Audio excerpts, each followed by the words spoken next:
मरकजी वजीर अनंत कुमार हेगड़े ने एक बार फिर इश्तियाल अंगेज बयान दिया है। कर्नाटक के गोडागो में एक इजलास से खिताब करते हुए उन्होंने कहा कि अगर कोई हिंदू लड़की को छूता है तो वो हाथ सलामत नहीं रहना चाहिए। उन्होंने मजीद कहा कि हमें समाज की तरजीहात पर गौर करना चाहिए। अनंत कुमार अक्सर मुतनाज़ा बयानों की वजह से सुर्खियों में रहते हैं।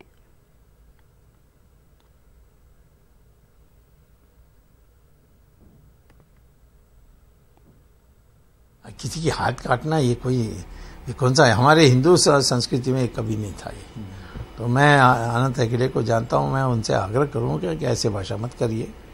महिलाओं को कैसे स्ट्रांग करना है कि वो अपने खड़े होकर मुकाबला कर सकते हैं। उनको कराटे सिखाना स्कूलों में कंपलसरी कर दो। हेगड़े उसी तरह के लीडर हैं जो भड़काऊ राजनीति के प्रतीक हैं और भारतीय जनता पार्टी में काफ़ी बड़ी तादाद में हैं। ये वो लोग हैं जो हाथ काटने के लिए आगे कभी नहीं आएंगे, लोगों को इसमें फंसाने का काम करेंगे। ये सिर्फ अपनी राजनीति के लिए कर रहे हैं और भारतीय जनता पार्टी में अपनी बेहतर जगह बनाने के लिए इस तरह के बयान देते हैं। आजकल अपने बयानों की वजह से मरकजी वजीर नितिन गडकरी काफी सुर्खियों में है। कल महाराष्ट्र में उन्होंने एक और बड़ा बयान दिया। उन्होंने कहा कि ख्वाब दिखाने वाले सियासी लीडर लोगों को अच्छे लगते हैं, पर दिखाए हुए ख्वाब पूरे नहीं होते हैं तो अवाम पिटाई भी कर देती है। उन्होंने कहा कि ख्वाब वही दिखाओ जो पूरे हो सकते हों। वाज़ेह रहे कि नितिन गडकरी इससे पहले भी अच्छे दिन के स्लोगन पर सवाल उठा चुके हैं।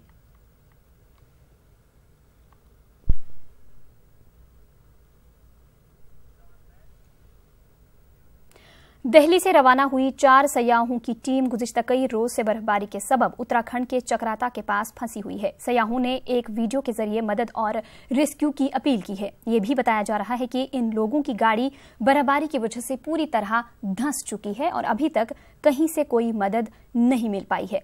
इंतजामिया का कहना है कि सयाहों को बचाने की कोशिश की जा रही है।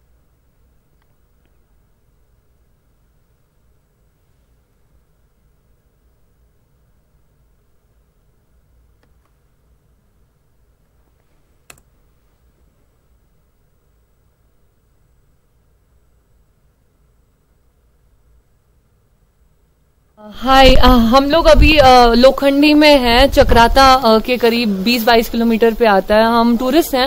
हम लोग दिल्ली से आए थे, 2 दिन के लिए आए थे और हम लोग यहाँ फंस चुके हैं। ये this is our 7th day. आप देख सकते हैं हमारी गाड़ी यहाँ पे खड़ी हुई है। रोड्स बिल्कुल बंद है। हमने ट्राई किया बहुत बार अथॉरिटीज को कॉल करने का, उनसे हेल्प लेने का कि रोड्स क्लियर करवा दिया जाए, लेकिन अभी तक हमें कोई हेल्प नहीं मिला है। रोज बोला जाता है कि कल हो जाएगा, कल हो जाएगा। और जो कि होटल आप पीछे देख रहे हैं, यही एक होटल इस ऑलमोस्ट 10-12 किलोमीटर्स की रेंज में, इनका भी खाना पानी सब खत्म हो रहा है। यहाँ पे लाइट नहीं है, खाना खत्म होने को है, पानी तो छोड़ ही दीजिए आप, पानी भी नहीं है। और हमने डिजास्टर मैनेजमेंट, पुलिस स्टेशन, सब जगह कॉल कर लिया है, लेकिन अभी तक हमें कोई हेल्प नहीं मिली है।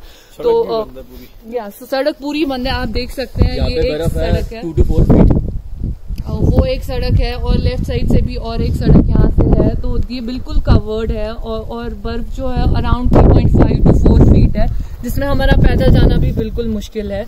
और हम लोग बस यही अपील कर रहे हैं, रिक्वेस्ट कर रहे हैं गवर्नमेंट से, लोकल गवर्नमेंट से, सीएम से कि प्लीज रास्ता क्लियर करवा दिया जाए ताकि हम लोग वापस जाएं, क्योंकि खाना पीना सब कुछ खत्म हो रहा है यहाँ पे। वी रिक्वेस्ट यू कि जल्द से जल्द हमारी हेल्प करवा दिया जाए। Thank you so much. Brazil के जुनूब मशरकी में वाक़िए मिनास गुराइस सूबे में बांध टूटने से मरने वालों की तादाद बढ़कर 58 हो गई है और तकरीबन 305 लोग लापता हैं। हादसे में लापता लोगों की तलाश जारी है। उधर इस्राएली डिफेंस फोर्स भी रेस्क्यू काम में मदद के लिए ब्राजील पहुंच गई है। रेस्क्यू टीम में 130 फौजी हैं, जबकि इस्राएली होम फ्रंट कमांड के 70 मुलाजमीन भी शामिल हैं, जिसमें डॉक्टर, इंजीनियर शामिल हैं।